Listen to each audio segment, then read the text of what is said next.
Ever since I started making videos about micromobility, I have seen over and over again a call to ban bike lanes. And this is often tied to the sentiment that bike lanes are the source of our traffic woes. I mean, you don't even have to be a creator, just head into the average social media post on the topic, and it shouldn't take long to come across comments like these.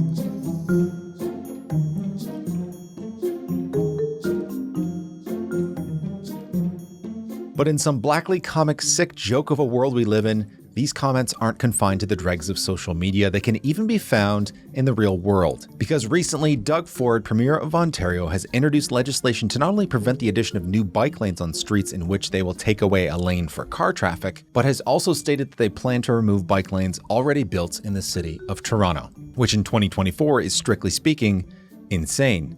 Made even funnier or more depressing by the ironically named Reducing Gridlock, Saving You Time Act. Now, I don't plan on digging into this act or the fiasco in Toronto, but thankfully, Oh the Urbanity released their own, along with Ben Durham, and he went deep. Spoiler, the act is not just about bike lanes.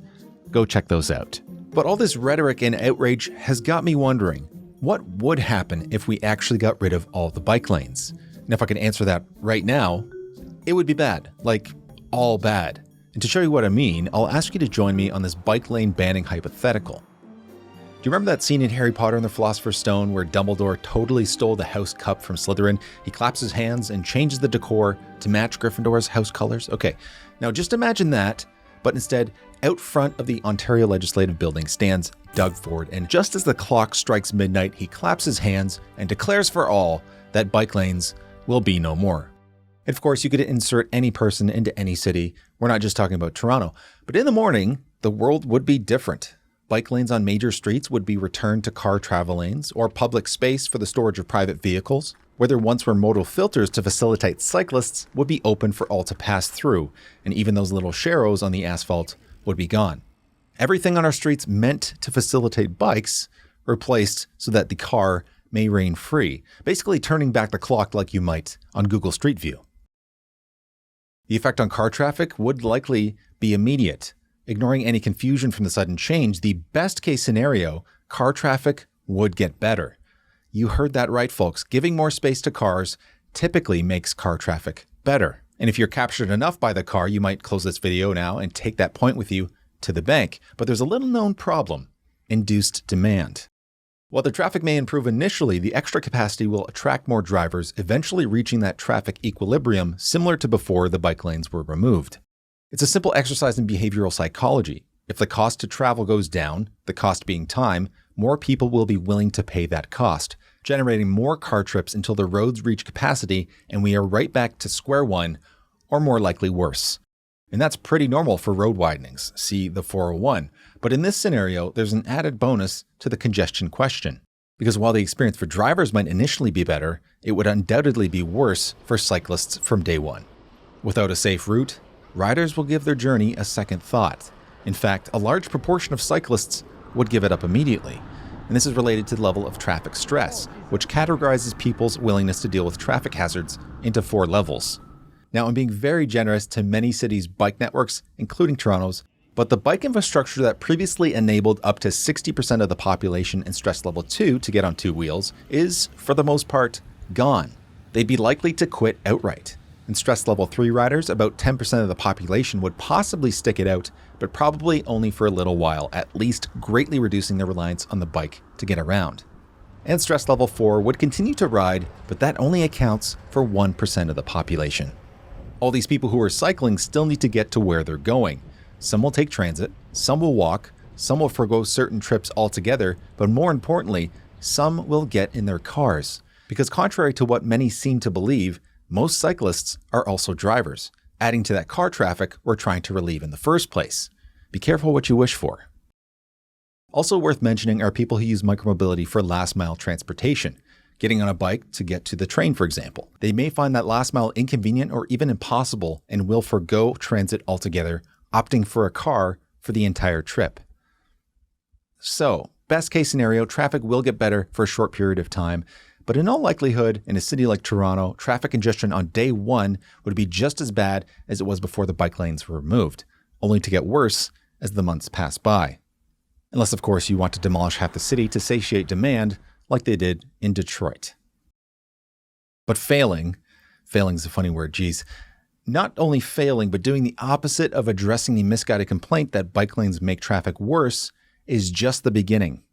Because after a time, the only two-wheelers who remain would be the fearless 1%.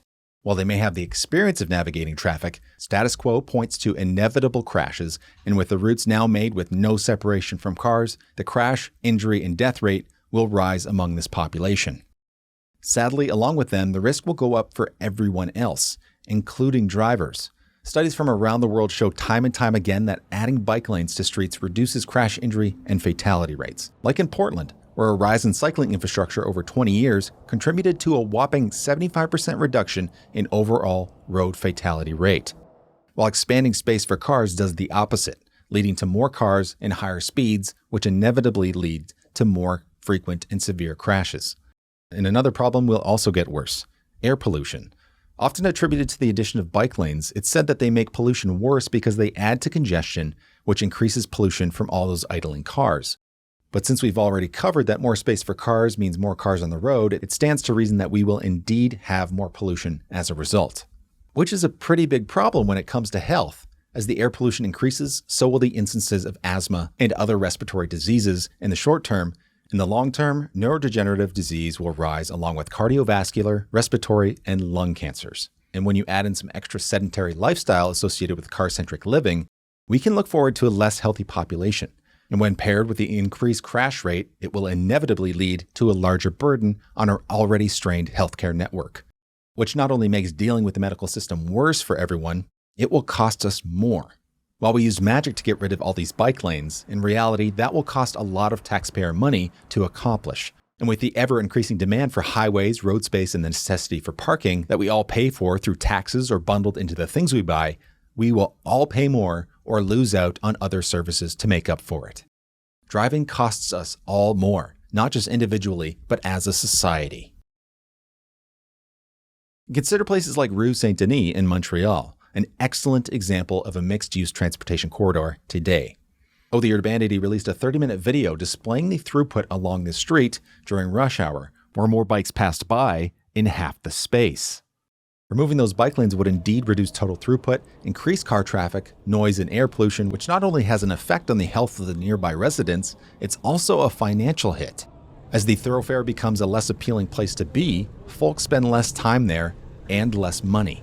This is compounded by the fact that cyclists typically spend more at local shops. That person on a bike who could have easily stopped at a local shop is now one of many in cars, frustrated with parking, and has less to spend locally as much more of their budget is now allocated to transportation. The last big one I want to focus on is the deterioration of freedom for children. One of the few ways that children are given freedom is on a bike. And in this bike lane-free world, the increased danger comes with the understandable response from parents to shuttle them around everywhere they need to go in a car. This not only adds to traffic, it's bad for them, restricting children's opportunity to explore, socialize, and connect with the world around them. The Netherlands is famous for having the most independent and happiest children.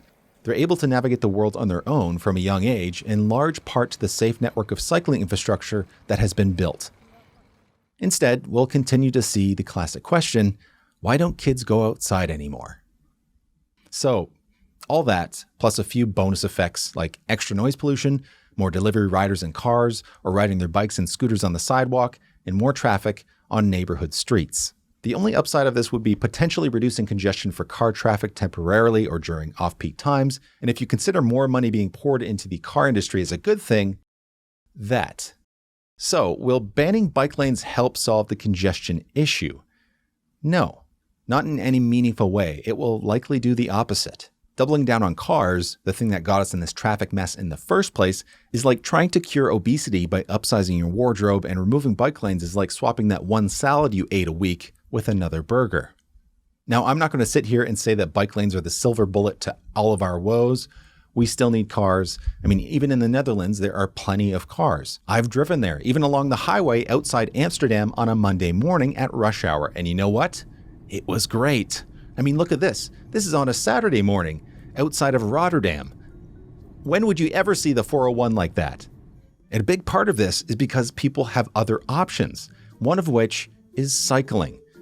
An effective mode to improve throughput in a city, give an economic bump, make our streets safer for everyone, and give a boost to the real thing that we should be focusing on if we really want to reduce congestion, a world-class transit system.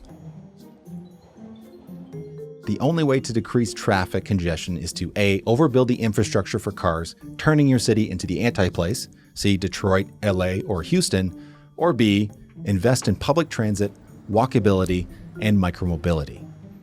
Remember, you get the traffic you build for. With that, my name is Nick. Thank you for watching. Eventually reaching that traffic equilibrium